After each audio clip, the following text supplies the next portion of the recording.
That's still football. Yes, sir. 3-2-1. I'm here with Lorenzo Alexander. He's also the vice president at large for the NFLPA. How are things going with the negotiations on a new contract?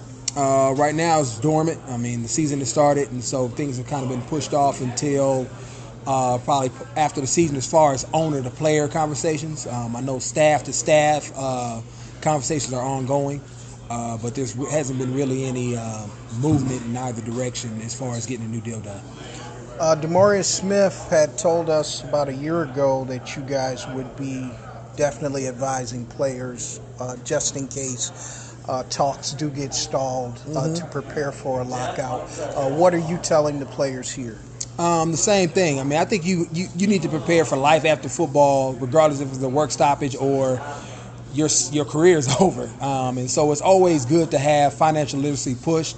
Obviously, in this case, you want to have it even more of an awareness of it, because just naturally you spend more when you're making good money, and you don't when you're transitioning out of the game. And so just making sure guys start thinking about, you may not be getting a check in 2021 come September, and just making sure they are aware of it, understand it, and so to really start preparing themselves now as far as how to cut back, so you can create those habits now, and so you're not trying to scramble and trying to figure it out in whatever that may be, May, August, whenever the deal is up and we haven't had a new deal ratified.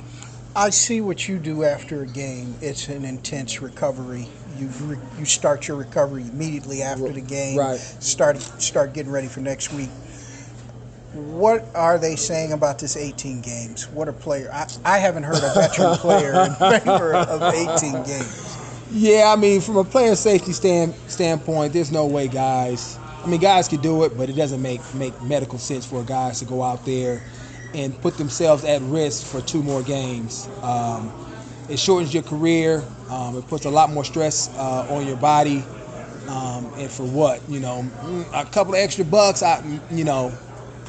For me, I don't know if that's worth it. Your health is priceless, and so those are always the hard talks, because NFL's thinking about dollar signs, and I'm thinking about how I'm gonna play with my kids once I'm done playing. Right. And so there's just a natural conflict there, and always trying to make sure guys, because they dangle stuff in front of you, it looks nice, but at the end of the day, you want to make sure that you have a quality of life after you're done playing, where you can enjoy the fruits of your labor that you were able to accumulate while you're in the NFL.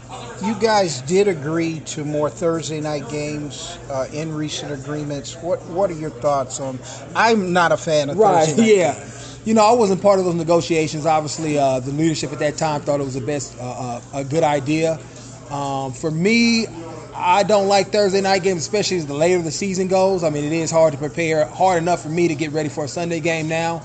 Obviously, a young man, they may feel like they're ready, but they're not ready either for a Thursday night game. It's just so close after you've thrown your body around on a Sunday to now say I'm gonna be ready by Thursday. It's just it's hard, but that's kind of the world we're living in, and that's what we have to do in order to prepare. And so who knows how that may change moving forward. You never know, but as of right now, that's just one of the things that we have to deal with, and we get compensated well, so I'm not mad at it.